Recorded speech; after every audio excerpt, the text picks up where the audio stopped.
Munnansi ky'ekyonsa oweebwa akakadde ka siringi. DMO Online Television rates this program as TVMA. It is intended to be viewed by mature adult audiences, and may be unsuitable for children under 17 as it might contain strong political themes, gestures, and body actions. Tokkikkiriza bwongo, tokkikkiriza bwongo bwo, onunule ebbeeyo. Tokkikkiriza bwongo, tokkikkiriza bwongo bwo, onululepeyo Kimbuyege. Bw'ofuna Opondo ntegeeza Obuganda n'abasigalidde nti abantu abalinga bo tukyalina amagunju mangi agajja naye tetugezaako okutunuulira amagunju ago ng'ekyokusaaga. Mufune nti amagunju gattibwa gatya era gavaawo gatya. Twewazise ebinonko ng'ebyo ebigenda okujja wano ng'ate bitunuulira eggwanga lyaffe ng'ekitali mu makulu. Bw'agamba nti twewazise ebigambo ebyo the earlier the better okutegeera tetulina gwe tusobola kukangakanga. Buganda tekangakanga etunuulira bikolwa. Mu M.i.S.O action naffe tumanye nti kakati action yeetaaga kino. Eyatuvuma political myopia gye twalwala kaakati ate bwe yajja mu 81 yaddukirawa Buganda gye yalwanira. Abalwala baki Political myopia. Yali akimyeyo kimba political myopia. Mbuuza Ofono Opondo bw'oyogera ekigambo bannayuganda Buganda evaano n'emalayo mpaka ku nsalo ziri. Buganda erina ensalo zaayo. Webale nnyo. N'abaayagala the states 10 n'emmeka baweebwa akakisa ne bagenda Buganda n'esigalayo. Ofono Opondo gy'obeera ku malwa ate gwe gy'oyagala okuvaayo atojja ewaffe. Nga oyogera ekyo nga tubalabanga balefugi mu ggwanga eryewuwo ery'emu Budaama oba mu ggwanga erya Buganda gwate mwojejembera muyogera ebyekyana ekito. Nti mwenga mwefudde abanyazi. Mugwago wavu ate nga ye mugezi w'N.B.S kubanze kwentero mulaba okuba muleetako yabakyaza. Ndowooza ye mugezi waabwe asembayo gwe batunuulidde babanga bw'atyo bwafaanagana nga yeeyambye ekitiibwa ky'agamba nti ava mu media center ate mu bwofuwavu wa mutwe addeyo ategere ebintu bino. Ddayo tunuulire mu akayibuzizo enkadde weetereza nga ggw'omu. Ebikwogerwako bingi nze mbirabye ku mawulire okutandisa okujja bakuleetedde emize gya kubbanda weya bakuleetedde emize gya kukola kino kugwa mu mabaala kufuka eyo. Kakati ebintu ng'ebyo byekyana ekito Budaama oba ogiwadde kitiibwa ki? Kubanga Ofono Opondo ayinza okuba nga gyali is an infidel talina makulu. Mubitegeere mu bwangu emyoyo gyammwe gikkakkane. Kyabaddamu okukola ekisinga obulungi omulimu omukulu addeyo okunywa malwa. Are you serious? Ekyo kyajja okusobola. Ofono Opondo mugwago wavu ate bwe tuba mu banannyonnyolwa okeera nkyangu oleeta Ofono Opondo atule ku ddi. Nze sikyamulaba mu magezi mu byayogera okuggyako omutume n'ebbaluwa gye yeetisse nga tamanyi kye yeetisse n'avaawo ne bukeera enkya nti java nti Gambo bbi wamwe ng'alisanga ku mwe nabadde ntamidde tugamba nti Gambo bbi wamwe ng'alisanga ku ki ku mutwe ku mwoyo nti wagenza obifulumyanga bulijjo kyekikuluma mu mutwe. Kaakati Ofono Opondo oyo tatamalya biseera ng'Abaganda is just a nuisance anone kuvu. Bo baba balina amaanyi nga bakakasa nti Museveni naawe olina amaanyi totuma Ofono Opondo lagira bulagizi kubanga obuyinza obukola ki nti Buganda teriiwo tukulaga ekiddako. Lwaki buli ali mu states 13 zino obuva bwe n'obudde asuubira kuggwera Buganda ne tutuuka ku element eyo temulina wammwe gye musobola kuzimba n'amagezi n'ebyo ebiteekeddwa okukolebwa okusinga okujja nga muzimba entalo ate ne tujja tuzoogako ne mugamba nti olaba abo basobosoze batusosola babasosola nga baliriddawa. Ne Bayibuli yawandiika n'ennyukuta neetegeeza Katonda ategeeza abaana ba Isirayiri ab'Emisiri n'abaga nti okuva n'olwaliro Misiri tokyaddamu kwekulumbatiza ku baamawanga mbategeeza butegeeza banna states 13 ziri ke kaseera akatuufu Buganda mugenda kugivaako ke kaseera kayo buddako butaddamu kugyekulumbalizaako. Ono yasembayo omunywa mata Museveni ava mu busa. Ddala oli yabuuza nti obwakabaka bwa Yokaana bo bwali bugenderera ki? Kubanga nze nga Kristo sinze yali omubatiza eyali omubatiza ye yaliye. Kale nange nzikiriza mu bwewombeefu nti tekiri kunze kiri kugwe Yokaana naawe gezaako okumbatiza.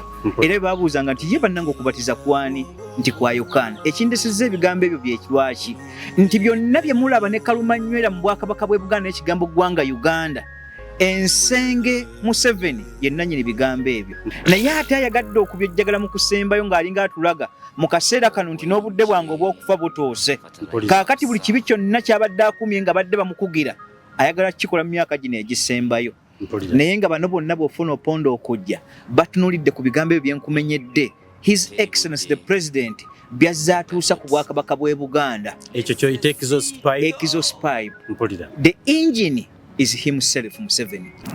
Mulabanga ebyokusaaga mbi bategeeza mulaze eryanyi nga mwefudde bayimoto naye ebigambo ebitandise okuddiza Buganda tebatuwandiika nko newankubadde Ssaabasajja Ennyukuta yagambye tetwegombangako kuva mu kigambo Uganda naye ate nkitegeeza Abaganda olwaleero ebikolwa bitwegombesa okuva mu kigambo kiki Uganda olw'obuyabuya bw'abatukulembedde ye kalumanywera w'okuleeta ebizezengere ondayira Munnyarakata Museveni bwali bwafudde kibwatukira gye bali muziika tebalangangayo alidda ku bukulembeze ateeko ziikulayo omulambo gwe agubabule Ataka Uganda gunja wekitaaso muto. Kabaka Ronald Muteby, Ugandans need no favors from you. Saturday, August 7, 2021, authored by Ofono Opondo. State House described this week's meeting between President Yoweri Museveni and Kabaka Ronald Muteby as a courtesy call in which they shared pleasantries and matters of mutual interest for the development of Buganda and Uganda. Unfortunately, the meeting came against the subdued and angry tone by Muteby and his sidekick, Katakuro Charles Peter Mayiga, over the proposed amendment to the extortionist feudal Malo land system. It's sad, though not strange, that Mengo leaders are opposing the proposals even before reading the contents. So, between the lines, the meeting couldn't have been mere courtesy when Muteby said in Kony, Masaka last week that the Baganda were being hospitable and accommodative to allow other Ugandans settle in Buganda. This statement views Ugandans as aliens or refugees in their own country, contrary to established laws that a Ugandan is free to live wherever they choose. While being pragmatic and flexible is good for leadership, President Museveni's magnanimity is letting the feudalists at Mengo overload other Ugandans, which may cause an eruption whose full repercussion may be difficult to foresee. The Mengo clique and their descendants, alongside Anglican, Catholic and Muslim religious sects, who benefited when colonialism expropriated to them land from which they have extorted both in cash and kind from tillers, turned serfs and tenants, have been fighting rearguard wars to keep the archaic Malo system intact. Ugandans have silently observed a sad trend in intransigence from the Mengo elite that falsely passes for a state within Uganda. Often, one concludes union mistakenly that something is amiss, except, in the mind of the clique, which believes that Ugandans collectively owe them a debt. Therefore, last Saturday's subdued, if not angry tone from Muteby at his 28th anniversary on a diminished throne in Masaka, was a rude reminder that he falsely believes that his group are doing the rest of Uganda a favor in being an integral part. Mengo leaders past and present are of course mistaken and will not bring the rest of Uganda to its knees through arrogance. From a historical perspective, the sooner they understood this fact, however bitter, the better for them. Without repeating much of what Muteby uttered, they should be reminded that it was the Mengo clique that collaborated with colonialists to subjugate and expropriate the wealth of other areas, of which Bunyoro, Busoga and Bugasu are examples. To the contrary, Ankole left the Baganda fleeing earlier succession and religious wars to settle in Isingiro, Kabula, Maugala, Igara, Kitagwenda, and Bunyuruguru. Muteby was disingenuous when he questioned why so much focus is on the land system in Buganda. The bitter truth is that in much of Buganda, Malo land titles have been used mostly by Baganda elites to cheat their own people, family members inclusive, and land is often sold off without due regard to bona fide occupants. Nowhere else is this system abused than in Buganda. Few Ugandans begrudge Mengo for demanding its so-called abayaf, even though we know that much of what is claimed may not be legitimate, often exaggerated, duplicated, and what they receive is taken by the few within the clique around the Kabaka, and doesn't benefit the majority Baganda in whose name they purport to speak. By claiming that Malo land system is cultural to Buganda, Muteby is admitting that subjugation, dispossession, and exploitation that was crystallized by the 1900 Buganda Agreement is normal, which should be accepted simply because it benefits the clique at Mengo and the few elites. M.i.S.O's mindset is false ingratiation that his so-called kingdom, even in its diminished form, is something useful, merely because Ugandans have been so accommodative to Mango's insatiable greed for easy wealth.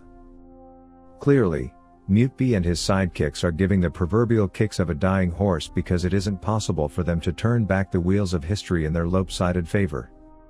It's necessary to remind the tribal chauvinists that Buganda is an integral part of an independent Uganda with democratically elected leaders, and many of them aren't part of that leadership, although they enjoy some recognition on account of an old relic of a tradition. All Ugandans irrespective of status are equal shareholders in Uganda. Every Ugandan who reside, live, work or own property in Buganda does so on the basis of the law and cannot be treated to the favors of the Mengo establishment. From the religious wars of the 19th century which toppled Mutesa I Mukabaya Walujum, Kiwiwa Nyanyantono, Kalama Mugilama in quick session and installed Kabaka Mwanga. There has been a consistent pattern in Mengo leadership of not bothering to learn any useful lessons from events that shape their immediate world. Some of these historical events include the 1899 deportation of Kabaka Mwanga to the Seychelles, Kabaka Freddie Edward Mutesa II to Britain, 1953, Uganda's independence in 1962, attack and abolition of Kabakaship, 1966, and Mutesa's eventual death in exile 1969. And so the disguised sounds of war drums emanating from no less Kabaka Mutbi, Katakiro Maiga and others are attempts at blackmail which must be repudiated.